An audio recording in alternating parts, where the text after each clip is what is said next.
The Gallows. The film starts in October 1993 at a high school performance of The Gallows. The parents of Charlie Gramille record the play and admire their son's performance. Near the end of the play, Charlie's character is set to be hung at the gallows. Tragedy strikes when the door beneath Charlie's feet opens, and he falls through with a noose around his neck, effectively hanging and killing him in front of his co-stars and the entire audience. In the present, a student at the same high school, Ryan Shoos, tapes his friend, and the events of the film, Reese Mishler, as he is in a production of The Gallows playing the same character Charlie played. Reese acts alongside his crush Pfeifer Brown, but he never gets to kiss her during their big scene together. Ryan follows Reese and mocks the play, while also recording several parents watching the rehearsals. Ryan speaks to a woman who was there during the original performance and witnessed Charlie's death. During the day, Ryan continues to mess around with the theater crew and also to hang out with his girlfriend Cassidy Gifford. Ryan finds out about Reese's crush on Pfeifer and decides to play wingman, so he finds Pfeifer and asks her how she feels about Reese and doing the play with him. She dances around the questions and expresses confidence in the play. As Ryan leaves her, he finds a door that never locks. This gives him an idea that he pitches to Reese and Cassidy, in which they will sneak in at night and sabotage the play's set. Ryan knows Reese doesn't want to do the show for any reason other than to impress Pfeifer, so he coerces Reese into doing it so he can later console Pfeifer when she's devastated to see the set ruined.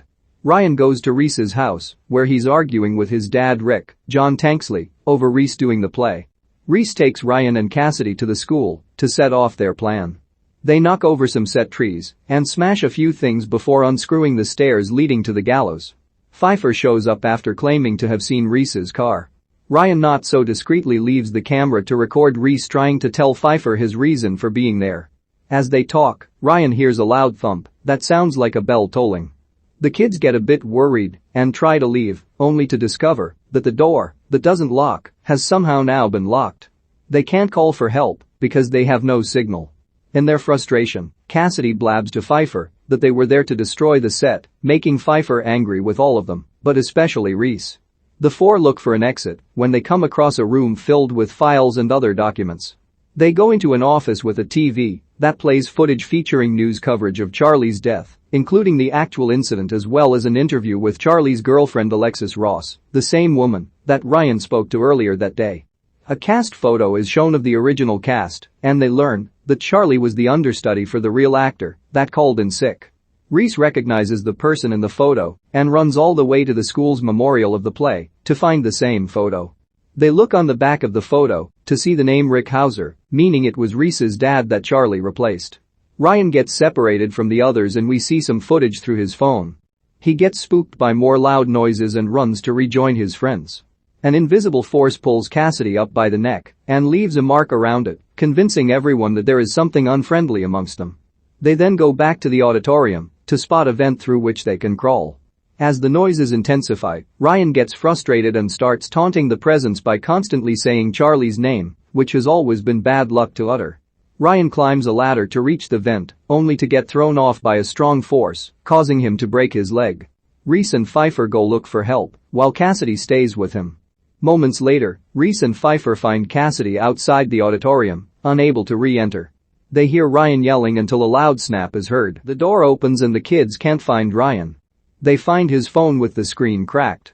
We see the last bit of footage from Ryan's phone, showing his messed up leg, while Cassidy is with him. She steps out to call the others when the door slams shut. Ryan panics and momentarily sees a figure dressed as the hangman from the play, holding a noose. Ryan tries crawling away and doesn't see the figure anymore. Seconds later, he is pulled up by his neck. Reese holds the camera to try and keep the light on. While continuing to find a way out, Reese walks through the locker room and hears his phone ringing. It's been placed in a locker, but he sees it's his dad calling. Reese smashes the lock and gets the phone. He tries talking to his dad, but only hears static and then his own voice saying, "He wants me. He's coming for me." Outside, Cassidy cries by herself, unaware that the hangman is walking behind her. She grabs the camera and looks at the mark on her neck, which has gotten more bruised. She then sees a noose around her neck, and she is pulled away quickly. Reese and Pfeifer pull the fire alarm to try and get the authorities to respond. It goes off, but also alerts the hangman to their presence. He follows them through the auditorium as they make their way to the top of the auditorium, with him nearly grabbing Reese. Up there, they find Ryan and Cassidy's bodies still hanging.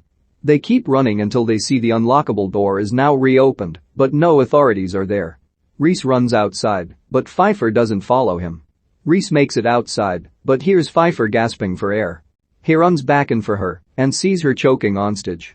As he tries to help her, the spotlight hits them. Realizing what the spirit wants them to do, they act out their final scene in the play, in which the dialogue parallels their actual thoughts and words, since Reese knows it's him that the hangman Charlie wants. Reese finally kisses Pfeifer and walks over to the now illuminated gallows. He puts the noose around his neck, while Pfeifer continues to recite her lines in character. Charlie's spirit tightens the noose around Reese and pulls the lever, hanging Reese. Pfeifer stands on stage and joins hands with Charlie's invisible spirit.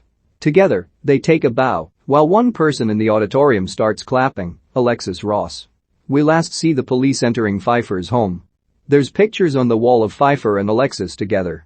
Putting the pieces together, it becomes clear that Pfeifer is Charlie's daughter born after his death. The officer enters the bedroom, where footage of the original play is being shown. He looks to the side and is startled to see Alexis brushing Pfeiffer's hair. He sees Charlie's death on TV and asks, "Charlie Gramil?" The two ladies look at him with soulless eyes, and Pfeiffer responds, "You really shouldn't say that name." The officer looks out the room to see a noose pull his partner against the wall. He turns around to find Charlie, who promptly attacks him.